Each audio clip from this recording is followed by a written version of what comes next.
Hello प्यारे दोस्तों, आशीष mathematics class में आपका स्वागत है। प्रश्नावली 8.2 का क्वेश्चन नंबर 4 बताऊंगा। चलिए देखते हैं दोस्तों क्वेश्चन की ओर। क्वेश्चन ने बोला हुआ है कि बताइए कि निम्नलिखित में से कौन कौन से सत्य हैं और कौन कौन असत्य हैं, और कारण के साथ सहित पुष्टि करना है दोस्तों।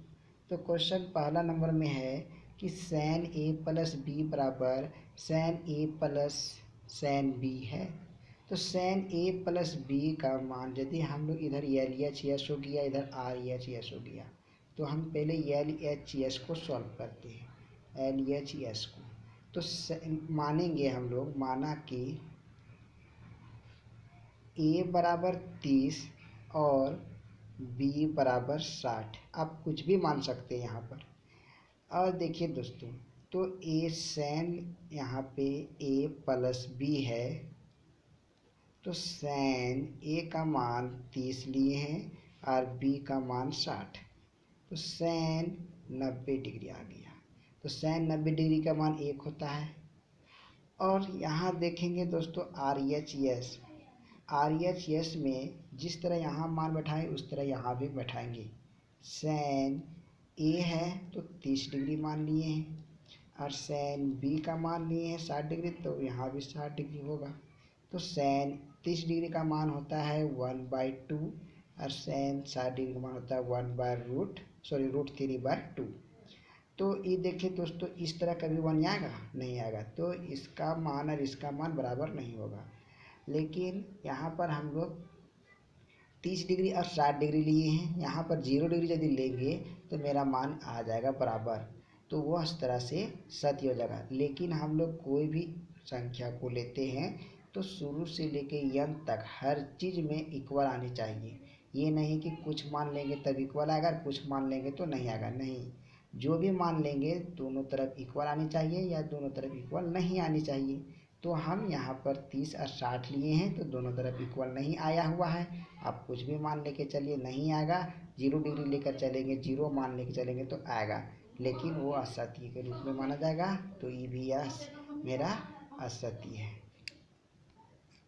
तो लिखेंगे यहाँ असत्य।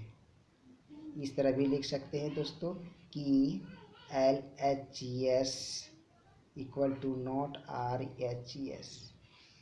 तो देखते हैं अब नेक्स्ट क्वेश्चन है दूसरा नंबर में कि थीटा में वृद्धि होने के साथ सैन थीटा के मान में भी वृद्धि होती है। कहने मतलब बोला है कि यदि थीटा में आप वृद्धि करेंगे तो सैन थीटा में भी मान उसका वृद्धि होगा। ये सत्य है कि असत्य है? तो सैन लेके चलते हैं, सैन 0 डिग्री का मान, तो 0 डिग्री का मान 0 होता है। फिर लेते हैं सैन 30 डिग्री का मान, सैन 30 डिग्री का मान 1/2 होता है। फिर लेके चलेंगे सैन 45 डिग्री का मान, तो इसका 1/2 होता है। फिर सैन 90 डिग्री का मान 60 डिग्री का मान, तो √3/2 होता है। और सैन 90 डिग्री का मान 90 डिग्री का मान हो जाता है 1। तो देखिए दोस्तों, यहाँ पे बोला गया क्वेश्चन में कि थीटा में वृद्धि होगी तो साथ साथ में सैन के मान में भी वृद्धि होगा। लेकिन यहाँ थीटा में वृद्धि किए हैं तो यहाँ 0 आया है। यहाँ थीटा में 30 वृद्धि किए हैं तो यहाँ पर 1/2 यानी कि आधा आ गया। सैन 45 डिग्री मान में चलेंगे तो थीटा में वृद्धि किए 45, तो इसका मान में भी और कम आ गया। तो ये तो मेरा हमेशा कम की ओर जा रहा है, तो ये भी हमारा क्या होगी, बढ़ते जा रहा है इसका मान।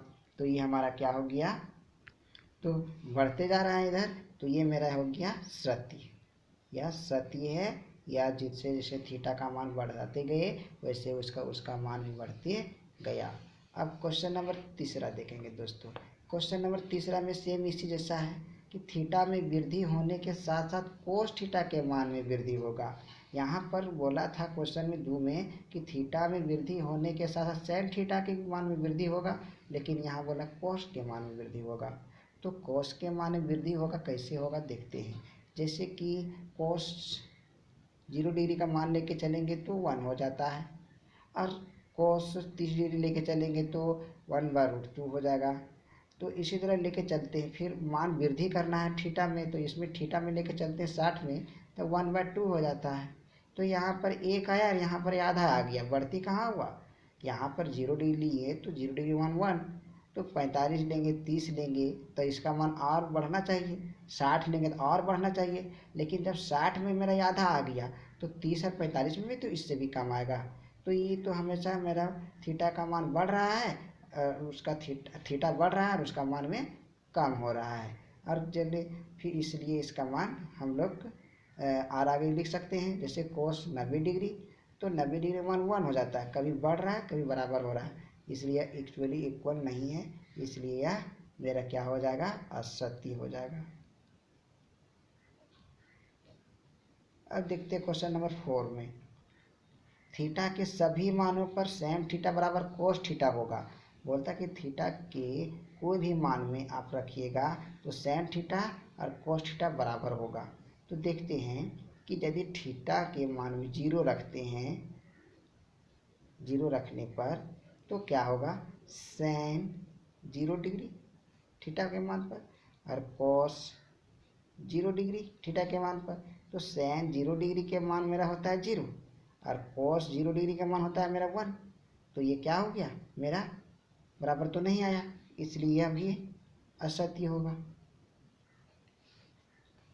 चलिए क्वेश्चन नंबर 4, यदि बोला यहाँ पर a बराबर 0 डिग्री पर है तो कोट a परिभाषित नहीं है। तो परिभाषित नहीं है, बात सही है, हम यहाँ लिखेंगे हाँ परिभाषित नहीं है, आप परिभाषित तो होगा तो, लेकिन यहाँ नहीं लिख दिया है, इसलिए परिभाषित नहीं है या तो आप परिभाषित। तो यहाँ पर लिखेंगे कोट ए, तक कोट 0 डिग्री, ए के स्थान पर 0 डिग्री रखने बोला है, जैसे कोट ए यहाँ लिखते हैं तो ए के जगह पर 0 डिग्री रखने बोला है, तो कोट ए, ठीक है, कोट ए लिखेंगे। तो कोट ए का सूत्र होता है, या कोट ए के मान 0 रखेंगे तो यहाँ कोट 0 डिग्री होगा, तो कोट थीटा हो गया। कोट थीटा का सूत्र होता है 1/tan थीटा, ये 1 का 1 रह गया, tan थीटा का मान होता है 0, है ना, tan थीटा बराबर 0। तो ये तो मेरा कोई भी संख्या के साथ में जब 0 से भागा देते हैं तो वह हमेशा अपरिभाषित आता है, अपरिभाषित आता है, इसलिए अभी मेरा सत्य है ना, ये भी मेरा सत्य है। तो थैंक यू दोस्तों, धन्यवाद। इस वीडियो को पूरा देखें, लाइक करें और सब्सक्राइब करें, और अच्छी तरह से आपको समझ में आ गया होगा, हम आशा करते हैं। तो थैंक यू, धन्यवाद।